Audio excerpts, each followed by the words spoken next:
Oh, oh, there. Are you there? Yeah. Okay. Oh, it's good to see you. Good to see you too. Yeah. This is cool. Yeah, I've never done a Google Hangout. I haven't either. Yeah. I've never done it either, but you can do I was playing around with it. You can do all kinds of like fun filters and this is really? cool. Yeah, it's a neat thing. And it's being recorded to YouTube. So then I can take this. And so do I have your permission to use this for this presentation coming up? Oh, you sure do. Let me work. I'm going to get a better lighting setup. Okay. The video's a little bit better. So let me work on this for a minute. You can. There's also settings like I made myself soft, and you can make your background out of focus and stuff. Oh, okay. Yeah. In the setting. I'm going to just get something a little bit better than what I've had. So hang on. Okay. It's a little nicer background. I'm not going to play the video. Okay. You can put that out of focus by if you put your hover over the left column of this screen, the Google Hangout screen, and then there's like this magic wand thingy. Oh, let's see. I don't see it, but that's okay with me. You don't have that? No, I'm on the iPad. Oh. Oh, I don't know how that works. Yeah, I'm on a regular computer. Yeah, hold on a sec. Yeah. It looks nice. Yeah, just work on the lighting just a little bit here. More. Okay. Yeah, will that work? Yeah, I think it's fine. It sounds good too. Oh, okay, good. This is just an iPad, like. Yeah. Oh, are you using an iPad? I'm using a laptop, and I've got Bose speakers plugged into it for video editing, and you sound great. Oh, super! That sounds good. I'm gonna do one more thing, one more light. Hang on. Okay.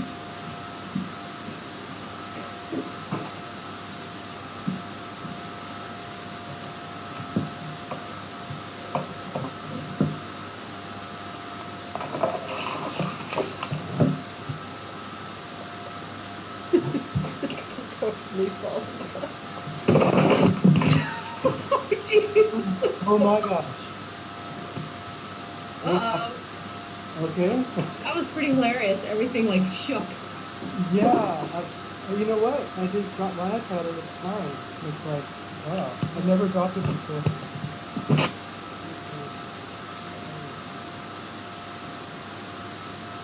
Okay, that was good. All right. Okay. Yeah, I'm fine. Yeah. Okay. All right. Sorry I'm taking so long. I was just jumping off the deadline. No worries. No worries. Yeah.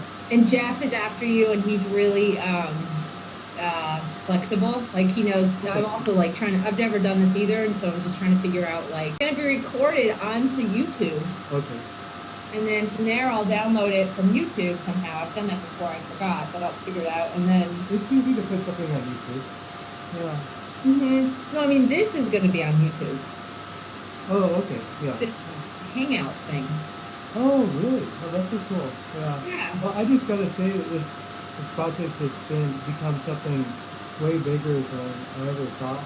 You know, it's almost started on a whim, and it's been really cool. It's kind of become part of my life in a lot of ways, and it's just a lot that you initiated, and it's exciting.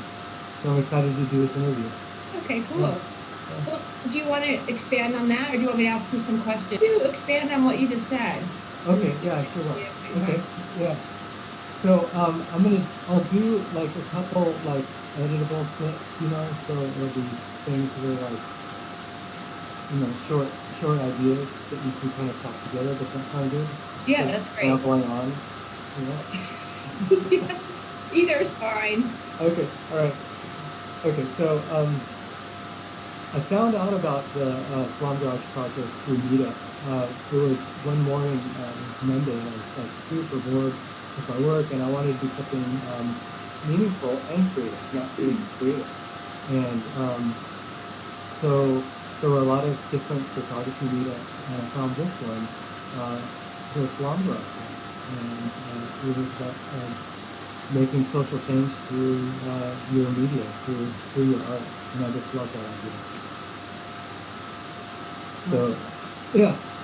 So after I signed up and I went to the first meeting, it was just so cool. It just felt like all my brother and sisters, art people, we were all just hanging out at this really nice place and stuff. Stephanie's loft, and it was really cool. It felt very comfortable, and also just the whole mission was just eye-opening to me. Something I never would have thought of on my own. It's really cool how the community of artists kind of got together and said just a bunch of what ifs and a bunch of yes ands, and it just came together and it turned into this beautiful thing. What was in the beginning? What was your understanding of the mission, and has it changed at all, or has it stuck to the mission? Or just be honest, like, yeah, what was your interpretation of the mission right from the start? Yeah, well, I kind of came with some preconceptions, but not many. And when I got there, I was just really impressed with this mission of raising awareness. And I think what really formed quickly in my mind was the importance of just awareness. It's the door to any solution. First you got to figure out what the problem is and raise awareness. And that was just huge. And the whole thing with aging out of foster care, just becoming aware of it. And as artists, we felt like we could do that. We could make the unseen seen, or the seen stuff. So that was pretty exciting. That's cool. Mm-hmm. So I'm gonna try and see, I guess if I pull up the questions, then I lose you, but that's okay. I don't see you, but yeah, let's do it right here. Okay. Oh yeah, so you kind of already answered it, but it sounds like you were looking around on Meetup, and you were there was a lot of different groups, and this attracted you because you could actually use apply your Meetups, your skill. And so, SalaamGarage has done a lot of different projects locally and internationally. And was there anything about the foster care situation that attracted you, that topic? Yeah, doing something meaningful with my art and photography. That was the initial attraction, but very quickly, once I learned about the foster care situation, that became a very important thing. It wasn't really an initial attraction. Go ahead. Had you known much about kids who age out of foster care before starting on this project? I didn't know anything about aging out of foster care until I started this project. And after that first meeting, I'm like, wow, oh my gosh, I was totally unaware of it. And I want to know more. And it made me want to tell other people know about it. Sorry for the pauses, I'm flipping back. Yeah, what were some of your hopes in participating? Yeah, so one of my hopes was to do something creative in community. I think a lot of artists sometimes get isolated.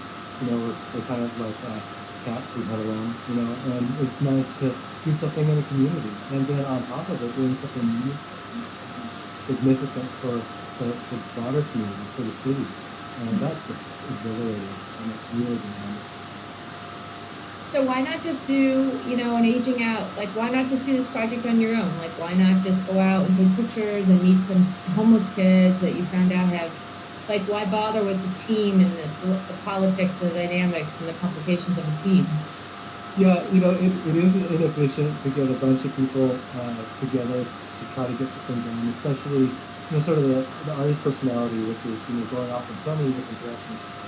But there's no way this project could exist without the group, because we're eyes for each other. We see different things, and boy, my eyes are open about the sensitivity we need to approach this topic with.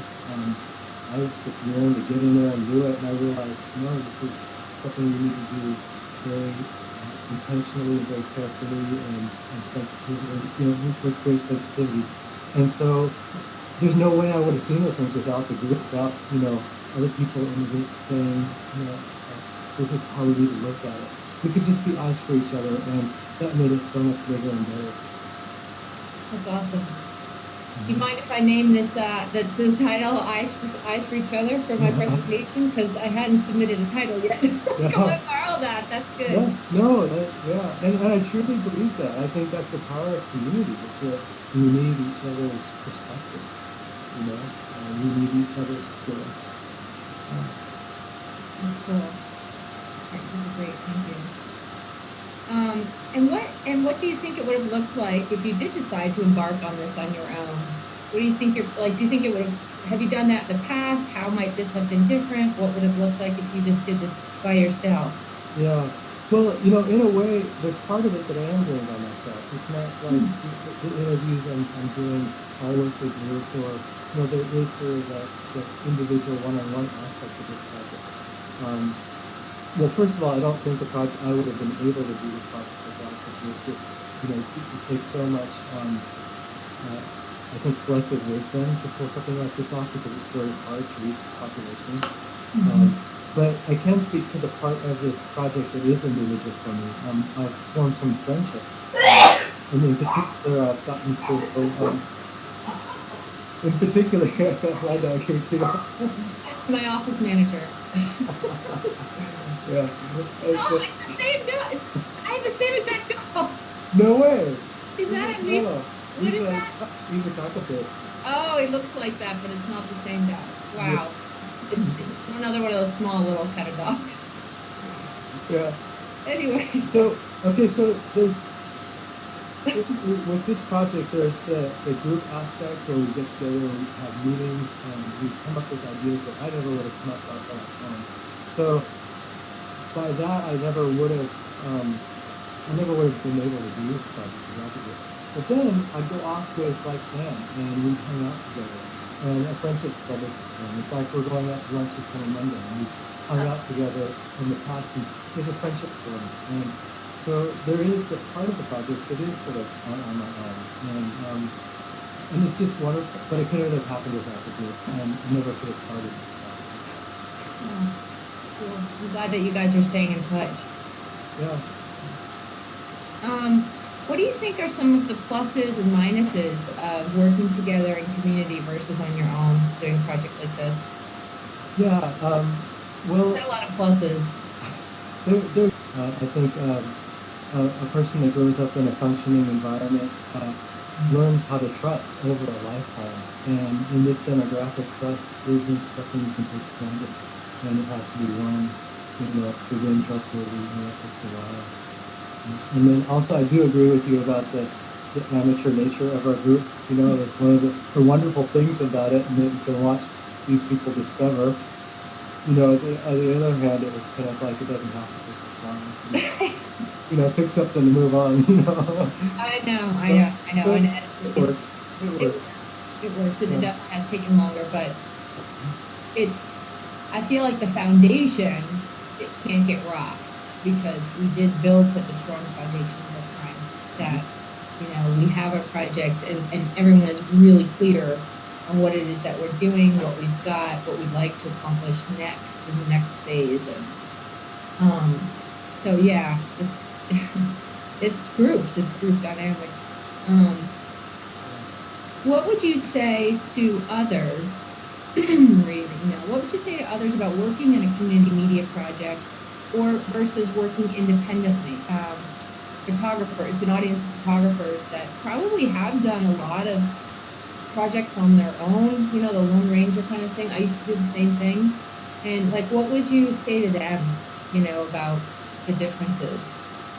Yeah, I think what I'd say to a photographer that's used to working on their own is try it. I've done freelance work for over 20 years, and I work in the studio, essentially by myself. I have assistants in the office, people I work with.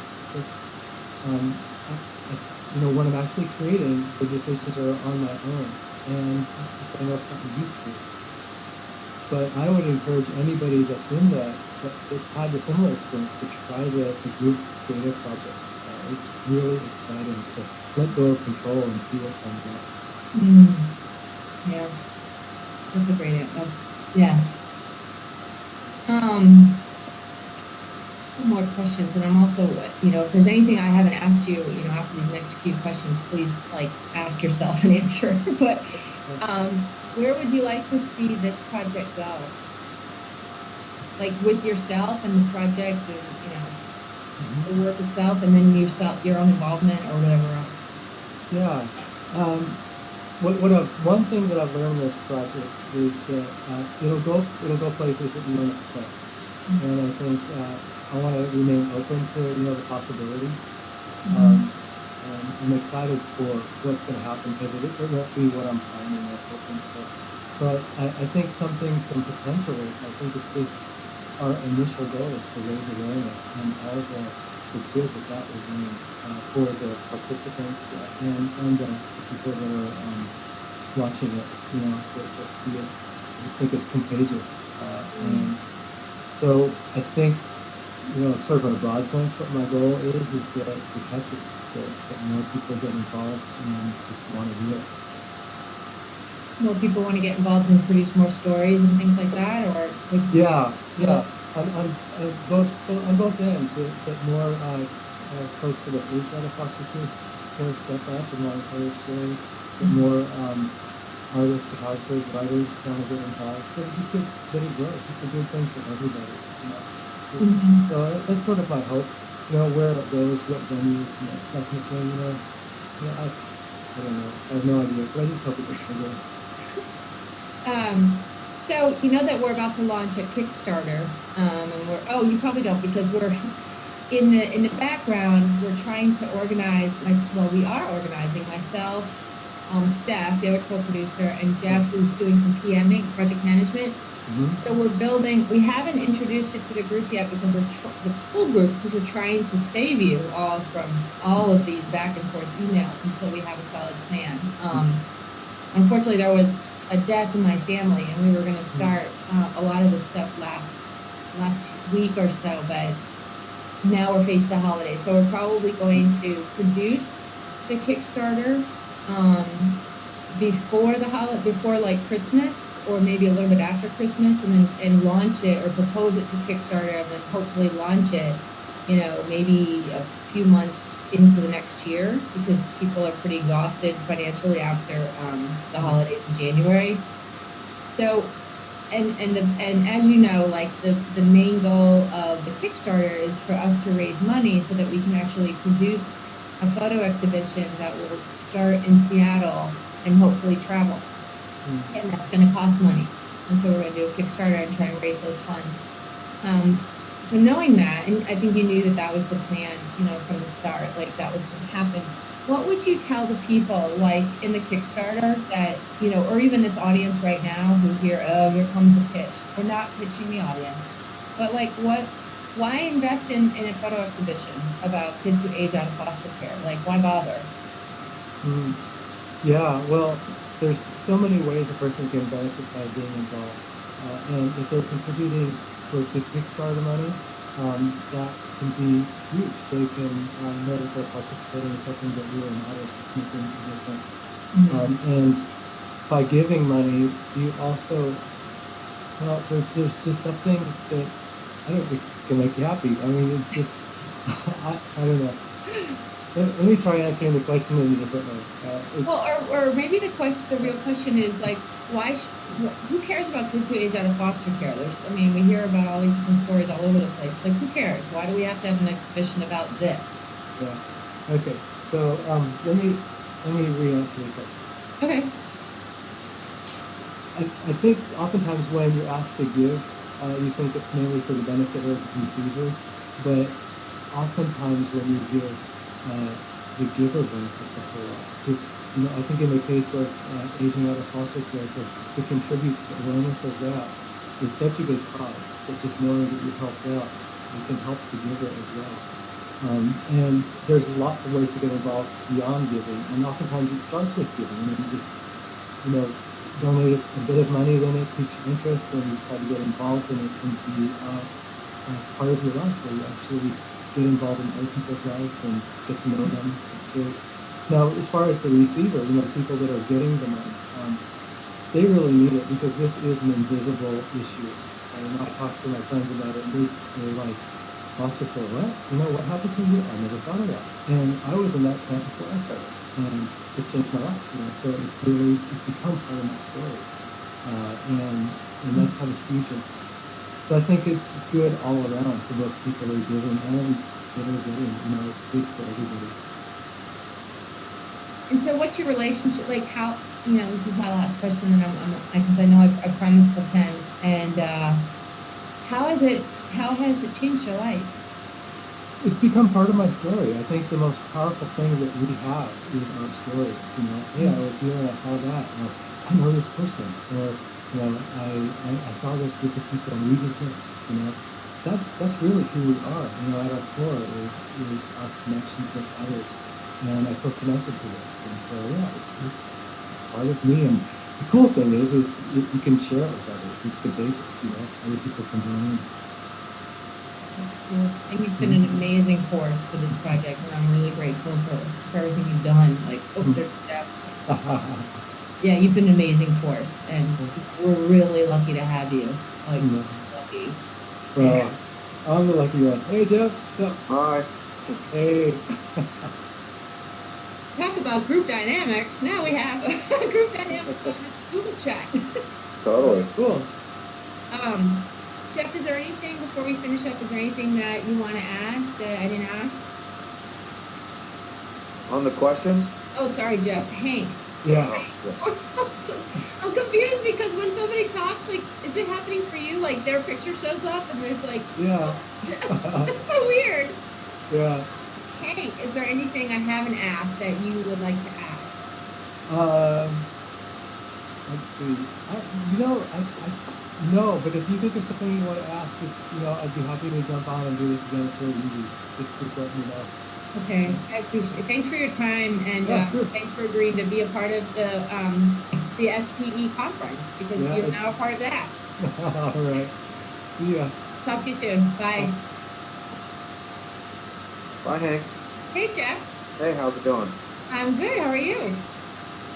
Been an interesting few weeks, but I'm okay. So we're recording, and this is going on to YouTube right now. Okay. And I just want to ask, do I have your permission to use this for the SPE conference and anything else related to SalaamGarage? Yes, you do. Thank you. Okay. So how would you like to do this? So I did send a bunch of questions out, for you guys to think about in advance. Or have you thought about things you just want to start off with, or? I wrote some answers to the questions so I could stay a little bit focused when we asked them. So we can just go through that if you want. Sure. Okay.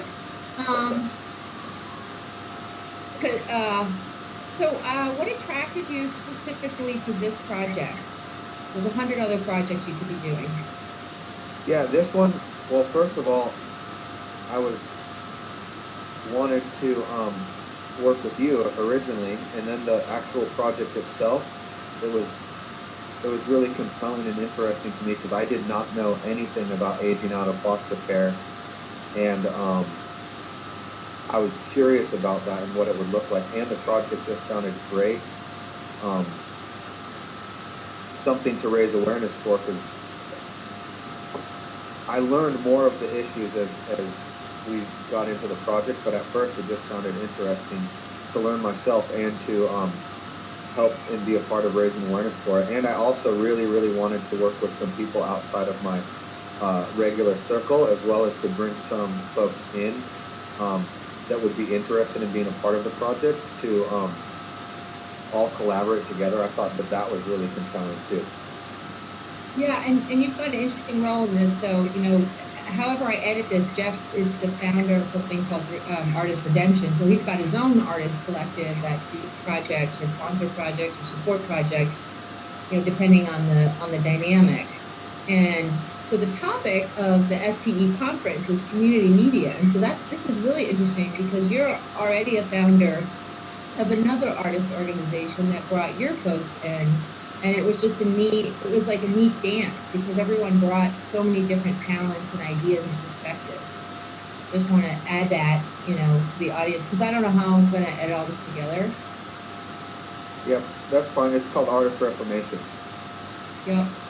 So we yeah, and we work on projects similar, but there's a different dynamic in this SalaamGarage one. It was great because it made me also think about how to engage with different folks who have, you know, different schedules and different life things going on and different temperaments and different ways of working together. And it was really cool to see the group dynamics and how some of the, it was good for us because it also, there was a reason to do this that was beyond just working on something we thought was cool. It was actually engaging to the community around us in a way that if there's a way to get more attention around the project and whatever, would really be helpful to the community in general, because it was all helpful to, it was super helpful to all of us just to know, and it brought about, it built compassion just for the, around the subject of aging out of foster care and around the issues involved with and the complications within the foster care system. It really brought a whole new light and compassion and other things, and that inspired me to really be more interested and keenly aware of projects, and when you're working on them in community, how to really care about the people that are involved, whether they be the people that you're documenting or the folks that you're working with, and that almost takes higher priority for me now than, well, it does, than the project itself. And I learned a ton just from this project in SalaamGarage about that and how to relate to people and how to really care for them in the midst of wherever they are in life and help motivate them, and also know when, you know, sometimes. How has this project impacted you, like in this, like working with SalaamGarage and then specifically on this topic? Like, I'm trying to get, like, what was the personal impact on Jeff? Like deep in, I mean, because the foster care, the story, like, what's my real question here? Why does this story matter? Like, because we're going to do a pitch to, you know, we're going to do the Kickstarter and raise money for the exhibition, etc. And like, who cares? Like, you know, why do this? Why do this? Yeah. People don't know about adoption very much. They think it's something that's overseas and outside. People don't know what happens within our country, because foster care is our adoption system in the United States of America. People don't see it that way. They see it as more or less, well, this person was unfit to take care of their kid, and so they needed to, or at least I did before going into this project. This person was unfit, so the state intervenes and then helps. Well, that's not necessarily the case, and it's not necessarily how things ought to be. It's fine if it works, but it seems like more of the stories that we heard showed more of a problem in that way. So sort of as an American, the lack of compassion that we have for children in general, but especially those who don't have loving parents. And it seems like an epidemic, and it stretches beyond your youth. It's not like once you're an adult, everything's okay. Your youth and situations really help define who you see and perceive yourself to be, and the things and the actions that you do later on in life. And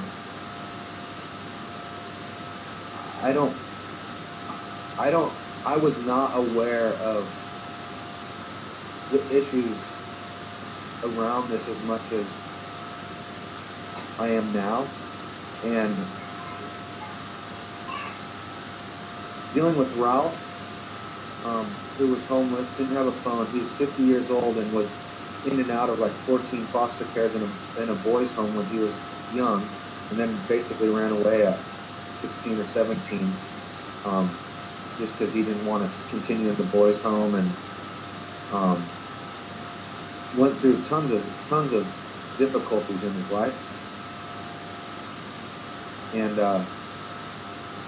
you could see this theme. He can't read. He's got multiple kids from different women who are all in foster care, and he doesn't know any of them. There was some good stories too, but in my involvement specifically, my wife and I are really considering in the future adoption through the foster care system. So that was something I learned and radically changed my life. Because before it was, we had discussed adoption, but we just always thought probably overseas. But then it was, no, this is real and right in our backyard, and we have no idea. We just didn't know. It's strange how we can put so many blinders on. So to what's happening right here in your own city and in your own county and state and country.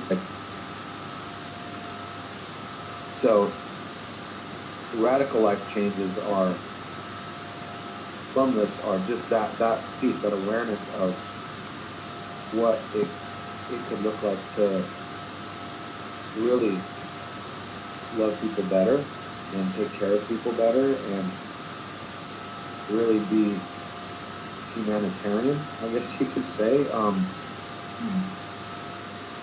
Because I just had no idea the depths of suffering and trauma that can happen in young kids that can just lead to a continued life. And I'm not trying to say that it's like horrible to be homeless or something. I'm just trying to say that, I mean, Ralph had particular sufferings that I will never experience and know about, and difficulties in life that gave me compassion for him on a different level and made me see, man, this kid, when he was young, as a child, really could have used some love and care and sweetness around him.